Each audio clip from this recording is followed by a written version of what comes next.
All right, we're back. If the CD and CV chess clubs would meet, it would be an intense chess match. That's just the way this rivalry goes. Central Dauphin clashes with Cumberland Valley. That's the Rams. Kieron Plummer completes a big pass to Mateo Crummel, but, they try to soften him up on the outside. Nothing going on that possession. Then Cumberland Valley, they're going to look left here as Grant Shepley completes a 9-yarder to Keani Green. So they've softened him up on the left-hand side. You know what that opens up? The middle. Here comes Bryce Starks with the 9-yard touchdown sprint through the defense and into the end zone for 6. Cumberland Valley is going to keep up the pressure. Grant Shepley then is going to complete a pass to Caden Pines across the middle. Nice one-handed grab as he absorbs the blow coming from behind, and he gets that one right there. They get a few more yards on the next play, but not a lot of offense, a lot of hitting in this one as you would expect between the two of them. There's your final. Cumberland Valley, the victory, 19-14. Let's stay in the mid-pen. Bishop McDevitt and Hershey certainly had game of the week potential. The Trojans put on a show for our own Evan Brooks in week 6. He was impressed. They had 3 of our top 5 plays and will need a similar performance and then some as they take on the undefeated Bishop McDevitt Crusaders.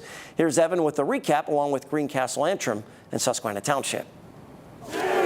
It's a big one in the mid-pen tonight as undefeated Bishop McDevitt takes on a red-hot Hershey squad who comes in at 5-1. The Crusaders start fast on their opening drive. Kentucky commit Stone Saunders finds Chase Reagan, and he does the rest, makes one man miss, and it's off to the races. He scoots into the end zone, and it's 7-0 Crusaders. The last year's defending 4A state champs would just be getting started. The Crusaders back on offense, and if one isn't good enough, try 2. Saunders and Reagan hook up for another touchdown, and it's all McDevitt early. Hershey tries to get some momentum going. Cam Sweeney drops back to pass, but his throw is picked off by Maurice Barnes, and that sets up great field position for McDevitt. Then Barnes does it on the offensive end. He punches it in for 6 as the Crusaders cruise in this one. 42-7 is the final. After big wins last week from Susquehanna Township and Greencastle Antrim, who boast 2 of the top 3 records in the Mid-Penn Colonial, both these teams finally clash to see who can get the upper hand in the division. We picked this one up in the second half. Susquehanna Township up 18-0 to start. First play from scrimmage for Greencastle Antrim, and it's a fumble on the play. Look what I found as Susquehanna recovers with great field position. The drive would eventually stall, but that doesn't stop the defense from making plays. Siren Tillman, right place, right time, quick hands for the interception, and that's got the Indians ready to roll. Then the offense gets active. Torrin Evans looks deep and fires deep for his main man, a 42-yard dime for Lex Cyrus, and he's into the end zone for the score. Susquehanna Township holds on for the shutout as they get the 25-0 win. It's huge because, this is a team that was 5-1.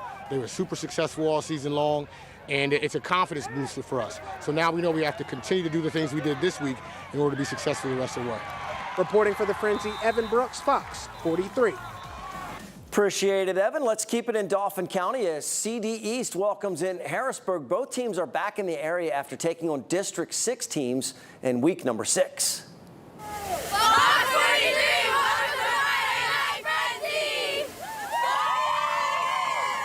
Oh, well, thank you so much. We appreciate that. Let's move on to the game, shall we, with Harrisburg and their quarterback, Sean Lee Jr., as he hands off to Nehemiah Ewell. And look at that. He dodges and weaves around the field before going over someone, and he's been brought down. And then it's Lee Jr. He's looking for somebody to the right, and then across the middle. Good defense from CD East to break that up at the end, maybe get a hand in there as it's incomplete, and they bring it down. And then the Panthers, they go ahead and stick one in the end zone here. Xavier Armstrong holds on to it, runs in for the touchdown, ties the game 19-all at that point. Harrisburg would go on to prevail. Your final score is 34-27 for the Cougars. Let's head way down south to Fawn Grove for unbeaten New Oxford at Kennerdale.